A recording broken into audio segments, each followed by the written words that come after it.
Hi, and welcome back to Pay Down Debt Solutions. I'm Jen. And those of you out there that know us and know what we do, we teach velocity banking, and we teach velocity banking the pay down way. So Pay Down Debt Solutions is the company that my husband and I created so that we could share our experience in the banking industry with you. Share our experience with being payment poor. So those of you out there that have felt or are feeling payment poor know exactly what I'm talking about. And we've been there and we've done that. So I want to then share with you some of the things that we do for fun, right? So one of the things we do for fun and is study. So we study velocity banking, number one, and we study the banking industry, number two, and we also pay attention to these debt counselors that are out there, and we listen to what they're saying and how they're talking to people. So the other day I was listening to this program, and it was a woman on there, and she was going through the debt mistakes per debt counselors, right? So these are the debt mistakes. And so I kind of want to go through these today, and I want to debunk them for you. And then I'm going to take one of these things that she says, and I'm going to apply it the velocity banking way using the pay down method, okay? Using our pay down strategy. So we study and we pay attention and we learn, and that being said, when we learned velocity banking, right? Velocity banking changed our entire life. So Dan and I have felt what all of you are feeling, right? We felt payment poor, we felt strapped, we felt like, we didn't know where, the next amount of money was going to come from to pay the bills that we had. We had all these businesses out there, right? So we are business owners, and we have been business owners for years. And while the businesses were successful and bringing in money, okay, the problem was the payments that we had taken on throughout our life were causing us to feel really strapped, okay? And so there was at one point when we decided that maybe we were going to look into bankruptcy to try to get us out of this payment poor situation that we were in. Well, that turned out to be a terrible idea, okay? So filing for bankruptcy wasn't going to help us, and it wasn't going to help us because we did have cash assets, okay? So if you guys are out there thinking, you know what, maybe I'm going to try to restructure things so that I can hang on to my cash and, file for one of these chapters and reorganize my debts, maybe then I'll come out of this and feel a little bit better. Well, the truth is, you guys, it doesn't work quite that way. And we know this because we actually attempted to do that ourselves, right? So we were hoping that we could, restructure things and hang on to the cash assets that we have and yet get out of some of these payments. Well, that didn't turn out to be, what we did in the end. What happened was I found something called velocity banking, okay? And so through velocity banking, we were able to pull ourselves up from our bootstraps, right? And get out of debt in record time. And we were able to do that and turn our lemons, right, into lemonade, so to speak. So that is what I want for all of you, and that is what I'm bringing to you daily, and that is what Dan is bringing to you daily, because there is nothing better in this world for us than getting the emails that we get from people that say, thank you so very much. When you showed me this strategy, or when you told me that it was only going to take X amount of years through your strategy to get out of debt, I was relieved and I could sleep at night. You guys, there is nothing better than that, because I know what that's like, and Dan knows what that's like, right? It's terrible. And so when you're feeling that way, your debt consumes you, and there's nothing worse in this world than feeling, what are you going to do for your kids, or how are you going to then pay for your kids' sports, or is there, money to, let your kid go to that school trip? That is a terrible position to be in, and that is what I want to avoid for all of you. And I know we can, because this is an incredible system. Velocity banking is an incredible strategy, and doing it through the pay down way with our 3-step system, okay, there is nothing easier than that, all right? So that's what we're bringing to you, and that's what we're bringing to you today. So that being said, I want to go into my background just a little bit. I am an ex-banker and an ex-branch manager. So I understand the tools at the bank very well. I get them.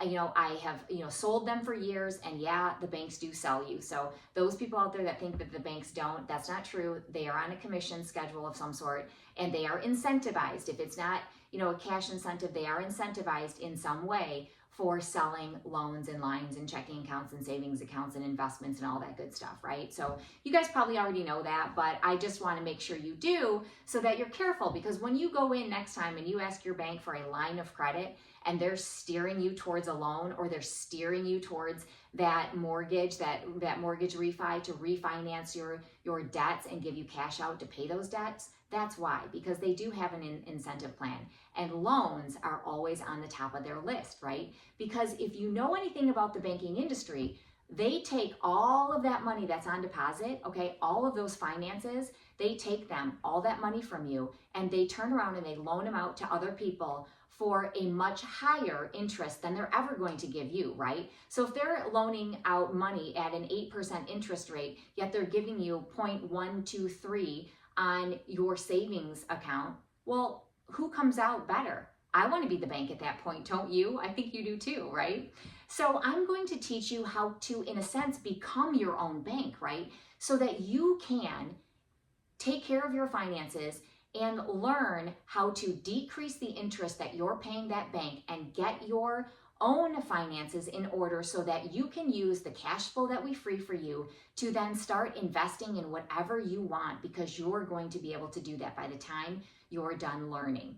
Everything that we put up for you guys here today, it's all free. Go back and look through our playlist. There's many different kinds to handle many different situations that you might face, and I know we've got one out there for you. So today I do want to talk to you about the debt mistakes out there, right? So these debt mistakes, and again, like I said, we're going to take one of these debt mistakes and we're going to apply it, and we're going to show you how that mistake isn't such a mistake after all. Okay, so your debt mistakes per debt counselors debunked, right? So we're going to debunk some of this for you. So number one is what I heard this woman talking about, and she was a debt counselor, and she helped people, with their debts, and gave them a repayment plan. Okay, so that's what she was doing, was giving repayment plans. And she said, number one, that the debt shuffle. She goes, don't shuffle your debt around. That is one of the number one mistakes people do. What she's saying is that moving debts around from one type of loan to another, or even debt consolidation plans, isn't always the best thing to do unless you know what you're doing, okay? So I agree with her. I agree that you should never do a debt consolidation or a debt repayment plan through these companies, because they will take 20 to 25% from you to do something that you can do on your own, and they will then tank your credit in the process. So that is my number one, do not do, okay? So in a sense, I agree with her. The debt shuffle, you don't necessarily want to do that unless you know what you're doing, and I'm going to teach you that today, all right? Number two, personal loans. So personal loans out there, she says, never get a personal loan. Personal loans aren't going to help you. These don't solve the problem. The problem is you. The problem is your habits, and that's what she says. Well, I don't agree with that either. And what I don't agree with are what I do agree with, is the loan part. Yes, you don't want to get a personal loan. Never a loan, always a line, right? We're always going to get lines of credit to handle our debts instead of a loan. Because, why is that? Because loans are front end loaded. That means the interest that you pay is always the interest up front, and your principal isn't going to be paid to the latter half of that loan. And so that's not going to help you. And so if you're taking your loans and consolidating them into more loans, you're just perpetuating the problem. So that we don't want to do. We're going to use a different tool instead. And that is the line of credit or a credit card, right?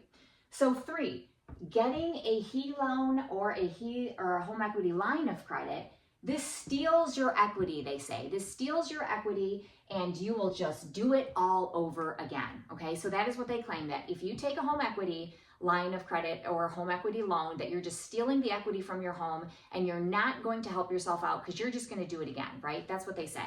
Well, I disagree with that.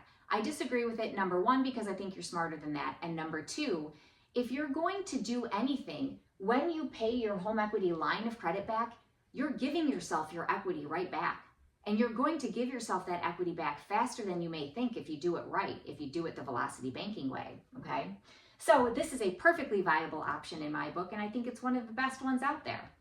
All right, so number four, the 401k loan. They say never, ever, ever take a loan out against your 401k loan that you have through your employer. And they say this because you're not building wealth then. When you take a loan from your 401k, you're not building wealth, and the company you work for could go out of business. And if that happens, then you have a very short window that you could repay that loan back. Okay, so here's the problem I have with that. What if the sky falls? What if we have an alien invasion? What if I walk outside, trip over a rock, and break my neck, and I'm a quadriplegic? What if, right? We can what if ourselves to death. And the problem with that is, if you have a 401k and you take a loan out against it, who are you paying back? Who are you paying back? You're paying yourself back, aren't you? So that is what's really cool about the 401k loan. And I'm not saying to do it unless you have a situation where you have more debt out there at higher interest rates than what your investments are earning for you. So if your investments are earning, 7% and your loans are, upwards of 20%, heck yes, I'm going to take a loan and take care of home equity, I'm going to take a 401k loan if I need to, if I absolutely have to, and I have no other form or other solution out there, then I might do that to help myself out, okay? Because I have seen those situations and they've worked out great, okay? So sometimes you are in a situation where taking a home equity, I keep saying home equity. If you take out a 401k loan out, it does make sense, okay? Not in every situation, but it can. And that's the thing about this, you guys, is we're all unique, we're all individuals, but the one thing we have in common is we all have debt out there and we all want to get rid of it faster, right? So that's what my job is today, is to find solutions for you. And that's what Dan's job is, and that's what we're bringing to the table. Okay, so credit card shuffle. Don't do the credit card shuffle. And she says the zero balance cards just move debt around. They don't really help you. And maybe they take care of a little bit of interest, but all you're doing is you're not going to be able to pay it back at the end of that 0% term. So then you're stuck with the same thing over again. Well, I disagree with that too, because when you learn to bank with velocity banking, and instead of banking the traditional way, you're going to learn how to get rid of that card faster, okay? And so that 0% can actually alleviate some time and some pressure for you. So we're going to go into, talking about that too, and how 0% cards are amazing. They're great and they're viable options for people. So number 6, this is my favorite one, right? So number 6, this is my favorite. And now I don't mean to just knock this person that I watched on YouTube the other day. I'm not knocking her, I guess in a way I am, but I don't mean to attack her, because she's not the only one saying this. There's many, many, many YouTube channels out there that are saying the same thing. If you read articles, they're basically saying the same thing. They're all trying to sell you something at the end, usually, okay? And so that is not solution-based, right? Let's be more solution-based for you instead of for anybody else. Let's be solution-based for you. So then they say, your debt is your fault. It's your fault that you're in debt and that you need better habits, and we're going to counsel you through that, and we're gonna make it all better on the end of it, and we're probably going to offer you some kind of debt repayment plan in the process, okay? So here's what I say about that. I don't care why you're in debt. It doesn't matter 1 iota to me, and it doesn't matter 1 iota to Dan. We were in debt and we had payments, and we're not bad people, right? Doesn't mean you're a bad person, doesn't necessarily mean you have bad habits. You know what that means? The only thing it means is that you haven't been taught a better way. And that isn't your fault. If you don't, you only know what you know, right? So the problem is how we are taught to bank, okay? The problem is how we are taught to bank. You don't know what you don't know. And if you haven't been taught anything else, and you've traditionally banked your whole life because that's what your mother and father did, that's what their parents did, that's what their parents' parents did, and that's what their parents' parents' did. If that's what everybody's doing, and that's what everybody's been taught, how would you know another way? You wouldn't, unless you tripped across velocity banking just like I did, right? And so now you've tripped across it, you've come across this channel, and so you've tripped across it, and now I'm going to show you a different way, all right? A different way. So when you get into these and these counseling services, the problem is they don't offer you real solutions. And maybe they don't know real solutions, right? Maybe they don't really know them either. So let's not knock them for that. Maybe they should learn velocity banking at the end of the day, okay? So what they do is they end up telling you that it's your fault, that you need to do things differently, and the problem lies somewhere inside of you, and why do you need to keep up with the Joneses, and why did you find yourself in this debt in the first place, and we're going to help you through that. Again, I don't care why. I don't care if it was a divorce. I don't care if you were in your 20s and you were living life and you were getting cars and you were doing all these things to keep up with the Joneses, and then you realize, holy crap, I have a problem here. What am I going to do about it? What I want to tackle at this point is what am I going to do about it? And all of you that are here right now today, you're doing something about it. So I commend you for that. We're going to learn how to bank through velocity banking. And so what is velocity banking? Well, at the end of the day, velocity banking is all about taking your payments and freeing up cash flow through moving those payments around and changing where you place your money. So when you have money come in, you're going to do something different with it. And that difference makes all the difference in the world in your finances and in your financial picture at the end of the day. So what I offer you today is the pay down strategy, our 3-step process, our strategy, which is number 1, you're going to organize all of your bills, okay? This is the hardest part. The hardest part is always organizing your bills, because you have to see everything that's coming in. I mean, every little itty bitty piddly payment that you make, you need to record, okay? So most tedious part, and it actually isn't going to take you that long, because you probably pretty much know anyway, right? Because you're paying those bills every day. You should know that. So you're going to organize those bills. Then the second thing you're going to do is you're going to then identify your debt destroying weapon, okay? And so what is that? Well, your debt destroyer is a line of credit. So you probably already have one that you can use. You have a credit card you can use. I'm sure of that, okay? Americans have credit cards. You might even have a line of credit. You might have one. You might have a personal line of credit. You might have a home equity line of credit. But remember, they're saying never use a home equity line, right? Because it steals your equity. Well, I disagree with that. So you may already have the tool that you need, a credit card, a home equity line, a business line of credit, a personal line of credit, one of those, right? One of those we are going to use in this process. And then the third step is you're going to implement your strategy, okay? And the strategy you've identified after you've gotten your debt destroyer, after you figured out which one you're going to use, then you're going to go through our videos and you're going to figure out what strategy you're going to use. Is it going to be the max card strategy? Maybe everything is maxed out and you need to use our max card strategy, which is taking one credit card and working and paying all of your bills, and putting all of your income onto that card so that you're alleviating that payment, right, for yourself. So maybe that's where you start. And in the process, you're going to increase your credit score because you're going to be paying everything you can that's chargeable through that card, okay? And so eventually you'll be either able to pull in other debts, or you will have repaired your credit to the point where you can go out and get yourself a personal line at that point. Or maybe it'll be a 0% card. Maybe you'll raise your credit score enough where you can get another line of credit to help you out via a credit card, okay?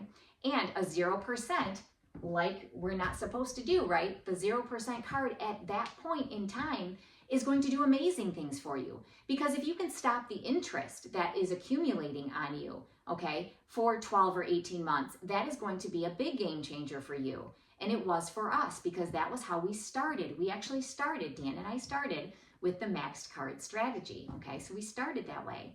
And we got out of our mountain of debt in no time flat.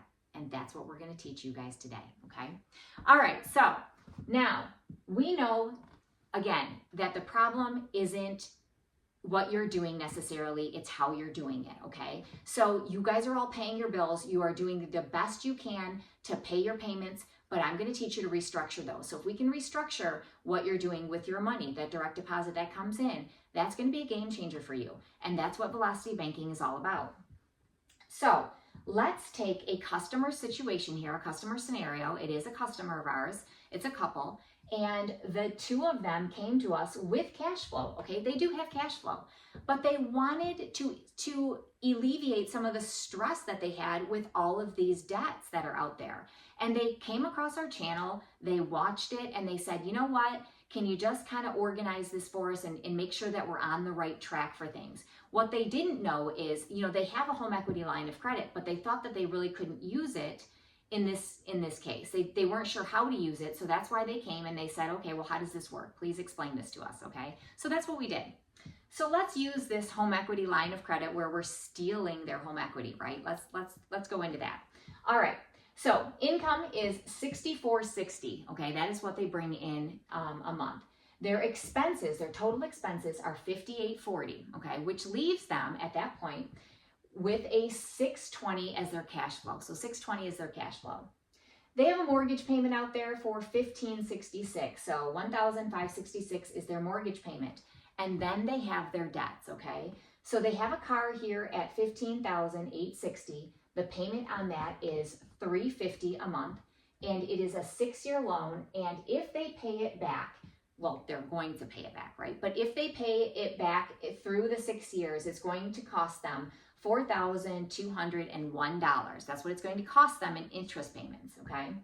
They have their second car, and that is at $96.40, and it's a payment of $247. Now, they've had this loan out there for a few years, okay? So they're, I think, 3.5 years in. This car loan is 6 years as well, and it was at a 5.89%. And when they're done paying that back, it's going to be $2,842 in interest that they're going to have paid. Now, they have a Capital One credit card out there. I'm listing the cards for you guys because you like to see that. So Capital One credit card out there for $12,620. That is the balance that they have on it. That Capital One card has a payment of $252 a month. It is at an 18.75% interest rate, and if they paid this back at that minimum balance every month, okay, it is going to take them 8 years, and they're going to pay back $12,122 in interest. That is what they're going to give up in interest, all right? Now, they have a Chase card. That Chase card out there is for $5,360. The amount they owe monthly on that is $107. That is at a 23% interest rate, and it is 14 years to pay that back.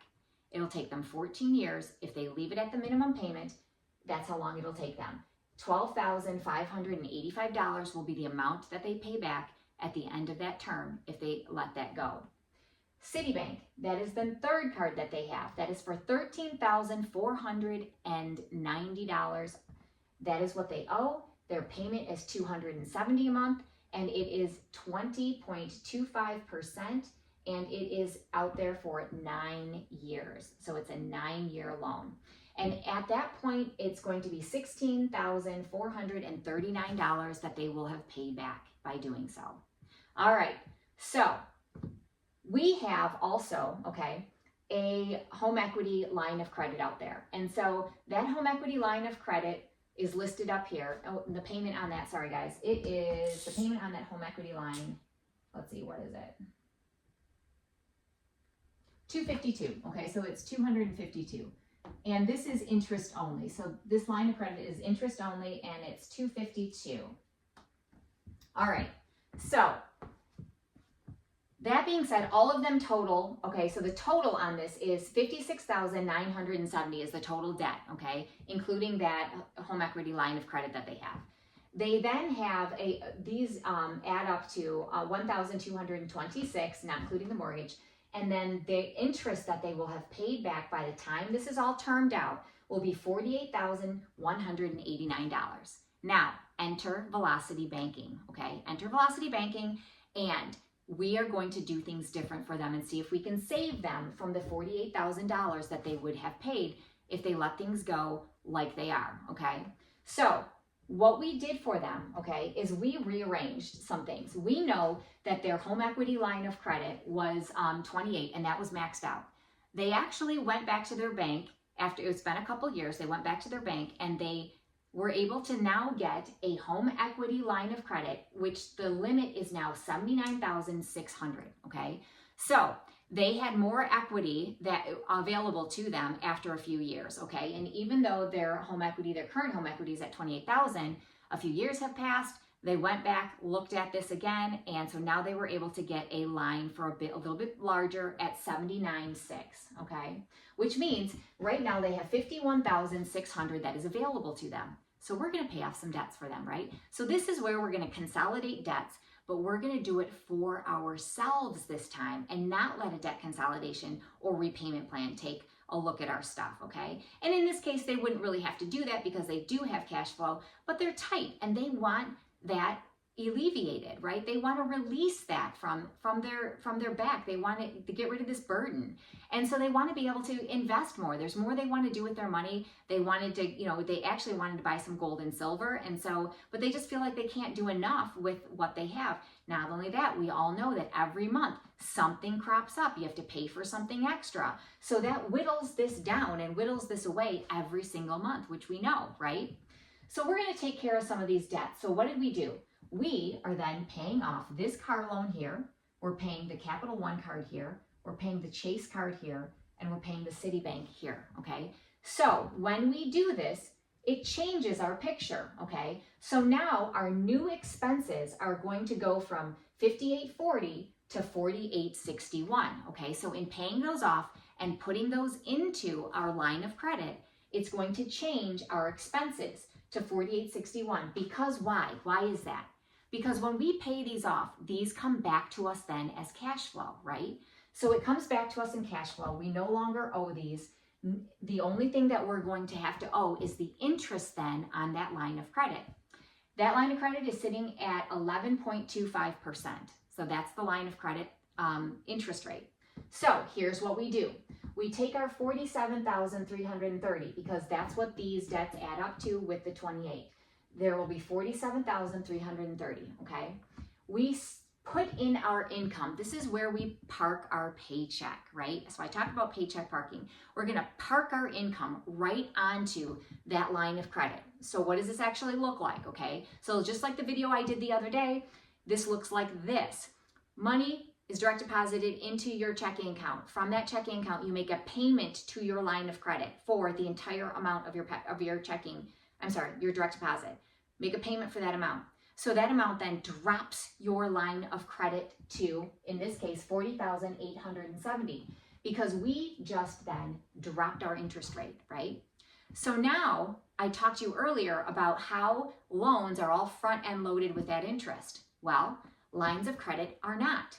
They are calculated as simple interest and on an average daily balance. So when you perform your finances this way, where you're putting all of your income onto that line and dropping your balance, okay, you also drop the interest rate for that month significantly. So now what we're going to do is, this is our high balance, this is our low balance for the month. And we have to calculate our interest, right? So that's one thing we have to do, is we're responsible for calculating the interest. So we need to know what the interest is going to be. Well, we're going to take our high balance, we're going to take our low balance, we're going to add them together. We are then going to divide by 2 to get the average, right? We're getting an average. That average, whatever that number is, we are then going to multiply by 0.1125, okay? 11%, 0.1125 is our multiplier. That will give us our year's worth of interest for that line of credit. But we don't want a full year, we want one single month, because we know every month we're going to hit it with our income, which is going to continuously drop the interest that we owe, right? So we're going to divide it by 12, and that will give us the $413 that you see sitting here. So $413 is our new interest that we have to pay, okay? And our expenses are $48.61, remember, because as we paid these off, it dropped the amount of our expenses. And so now we're at $48.61. So that means month 2, right? We're back up to $46,144, and then we hit our income, or we hit that line again with our income, the $64.60, and drop it to $39,684. So do you see how quickly we are dropping our balance? And again, you're going to add your high and your low, divide it by 2, right? And then you're going to multiply it by the 0.1125 to get your interest rate, which you then divide by 12, right? To get your interest rate. But do you see how your interest rate is dropping? So everything in green, there's my interest. So I go from 413 to 402 to 391, and so on and so forth when we carry this out, okay? So this will be carried out then, all right? And we're going to continue to do this monthly. Well, here's the cool thing, right? The cool thing is this. We have a home equity line of credit. We have purchasing power now because we're only using 47 of it, right? And so we have some availability left, which we need. We need the availability. So we have that. Plus now we have all these cards here as emergency backup, right? It's available cash if need be. And so that then becomes more purchasing power if it's needed. So what are we going to do for this couple, right? They started off with $620 in cash flow. We just brought all of these payments back to them, except for this one. We didn't pay this one off. We left this one out there. We brought all of that back to them then as cash flow, okay? That all came back as cash flow.